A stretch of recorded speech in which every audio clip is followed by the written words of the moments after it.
নমস্কার বন্ধুরা, আমি সঞ্চিতাস এসেন্স রেসিপিস ইউটিউব চ্যানেলে আপনাকে স্বাগত।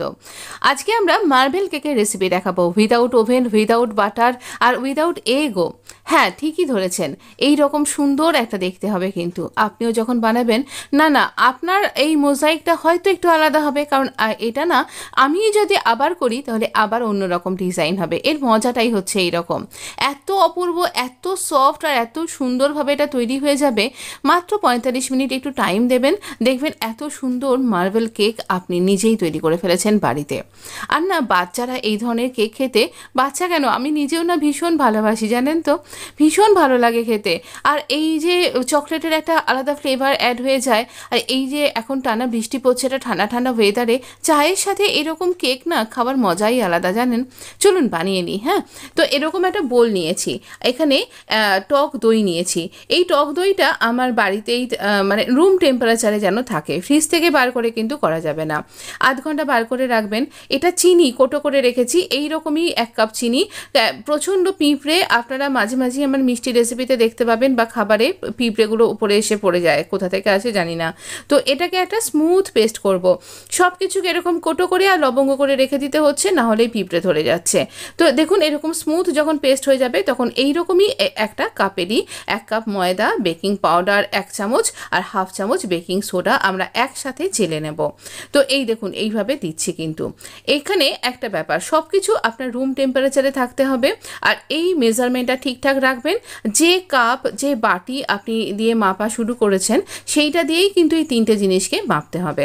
তো এইবার এই সব কিছুকে আমরা একই ডাইরেকশানে এরকম করে মেশাবো। দেখুন, আমি আঙুল দিয়ে দেখিয়ে দিলাম, এইভাবে একই ডাইরেকশানে এটাকে মেশাবেন।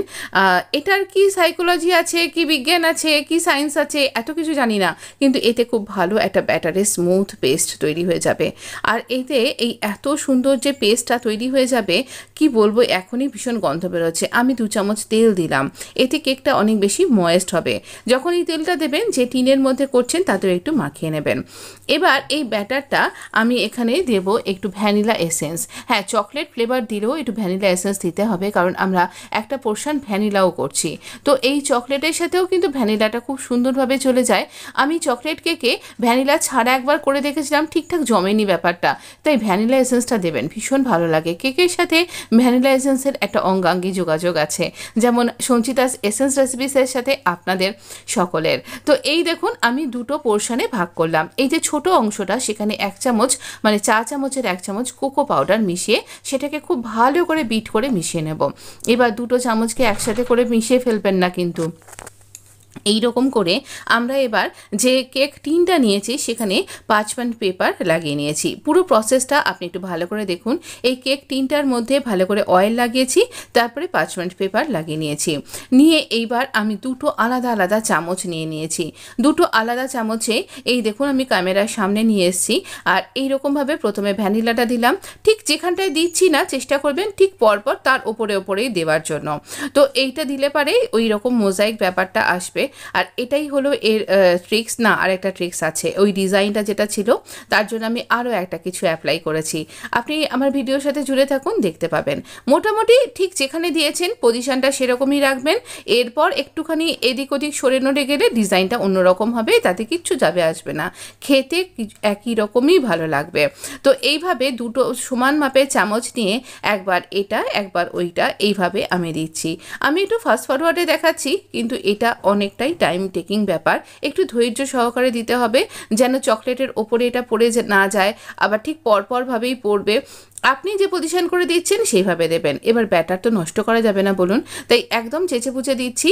আমি না ওপরে এই চকলেটের ব্যাপারটা রাখতে চাইছি, তাই ভ্যানিলাটাকে আগে এইরকমভাবে দিয়ে দিলাম। আপনি যদি ভ্যানিলাটাকে উপরে রাখতে চান, তাহলে ভ্যানিলাটাকে উপরে এরকমভাবে দেবেন। এবার এই চকলেটটাকে দেব, এটাকে সবটা চেঁচে পুচে দিয়ে দিলাম। দেবার পরে এই রকমভাবে দেখুন, ব্যাটার নষ্ট করা যাবে না, এত ভালো কেকটা হয়, যখন কেকটা হয়ে যাবে তখন মনে হবে এই সইটুকু ব্যাটার নষ্ট করলাম, কেকটা তাহলে আরও একটুখানি বেড়ে যেত, কিন্তু এই রকম মনে হবে। তো এইভাবে ওপরে আমরা চকলেটটা রাখছি, দেখতে একটু ভালো হবে। আর একটা সুন্দর মানে এখনই এত চকলেটের গন্ধ বেরোচ্ছে, কি বলবো, আমার হাত দিয়ে তো বেরোচ্ছেই, আমি হাত দিয়ে চেঁচে পুচে দিচ্ছি, হাত দিয়ে তো বেরোচ্ছেই। এইবার একটা ট্রিক্স আমরা অ্যাপ্লাই করব। আপনার কাছে স্কিউয়ার স্টিক্স আছে বা টুথপিক আছে? যদি না থেকে থাকে তাহলে আপনি চামচের ডগাটা দিয়েও করতে পারেন কিন্তু। তো দেখুন আমি কি করছি, আমার কাছে একটা স্কিউয়ার টিক্স আছে। এই স্কিউয়ার দিয়ে আমি চিকেন সতে করেছিলাম, আপনি আমার চ্যানেলে গিয়ে দেখতে পারেন। এইরকমভাবে একবার করে টানার পর আঙুল দিয়ে মুছে নিচ্ছি কিন্তু ব্যাটারটা, তারপর আবার লাগাচ্ছি। দেখুন কি সুন্দর একটা ডিজাইন ক্রিয়েট হয়ে গেল না? এটা বেকিং হবার পরেও কিন্তু এই ডিজাইনটা থাকবে। তো এইভাবে আমি খুব বেশি ভেতর দিয়ে দিইনি, এটা না একটা বড় আয়রনের ডেচকি মতন একটা পাত্র। তো এটার মধ্যে আমি এই এতক্ষণ প্রসেসিংটা আধ ঘন্টা ধরে চলছিল, সেই আধ ঘন্টা ধরে এটাকে কম আছেই প্রি হিট করে নিয়েছি। একটা ঝিঁক দিয়ে দিলাম এরপরে স্ট্যান্ড, তার ওপরে এটাকে বসিয়ে দিয়েছি। এবার দেখুন এটা মোটামুটি আমি 20 মিনিট বাদে দেখাচ্ছি, এখনও তৈরি হয়নি, আবার চাপা দিয়ে দিলাম। আমরা আঁচটা কীরকম রাখবো, আমরা না আঁচটা রেখেছি একদম কিন্তু দেখুন এইরকম, আবারও দেখছি, আবারও 20 মিনিট বাদে, না এখনও হয়নি।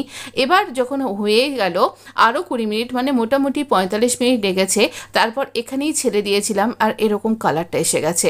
যত ঠান্ডা হবে কালারটা উপর থেকে এরকম ডার্ক হয়ে যাবে আর একদম সফট, একদম সফট। তো ভীষণ ভালো লাগে এটা চায়ের সাথে, বা এমনি আপনি বাচ্চাকে টিফিন বক্সে দিতে পারেন, আপনি এমনি সন্ধেবেলা স্ন্যাক্স হিসাবে দিতে পারেন।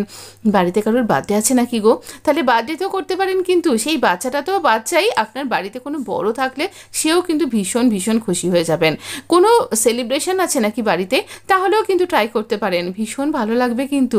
দেখুন কি সুন্দর দেখতে হয়েছে আর ময়েস্ট একদম, ভীষণ সুন্দর, এত অপূর্ব খেতে হয়েছিল। প্লিজ একবার বানান, আমার কথা শুনে একবার বানান। কেক টিন না থাকলে কোনো টিফিন বক্স তো আছে একটু বড় গভীর, কোনো একটা বড় পাত্র তো আছে, দুধ জাল দেওয়ার বাটি তো আছে, সেইতে বানান, ভীষণ ভালো লাগবে, ভীষণ অপূর্ব লাগবে। আর এইটা বানিয়ে আমাকে কমেন্ট বক্সে অবশ্যই জানাবেন কেমন লাগলো। মোটামুটি 45 মিনিট লেগেছিল, তারপরে আরও 20 মিনিট আমি ঠান্ডা হতে দিয়েছি। এইরকম সুন্দর কেক রেডি। ভিডিও ভালো লাগলে লাইক, শেয়ার, সাবস্ক্রাইব, আর অবশ্য করেই আপনাকে অনেক ধন্যবাদ।